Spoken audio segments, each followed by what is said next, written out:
ঘর থেকে আমরা মেয়ে বড় হয়েছিল ডাক্তার হওয়ার স্বপ্ন দেখে, এবং আরজি করে এসেছিল সে এমবিবিএস করার পরে এমডি হওয়ার জন্য। খুব বড় একটা স্বপ্ন নিয়ে আমরাও খুব খুশি হয়েছিলাম যে আরজি করে একটা বড় মেডিকেল কলেজ, সেখানে তুই চান্স পেয়েছিস। সেদিন আমরা মানে খুব খুশি হয়েছিলাম তিনজনে মিলে।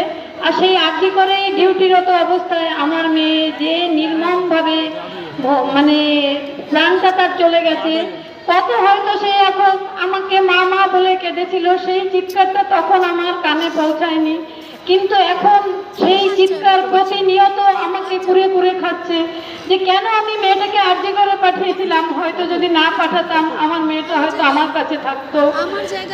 এই প্রশ্নের উত্তর হয়তো আমি সবসময় নিজের কাছেই খুঁজছি, কিন্তু আজকে এত লোক আমার পাশে দাঁড়িয়েছেন, এটাই আমার সব থেকে বড়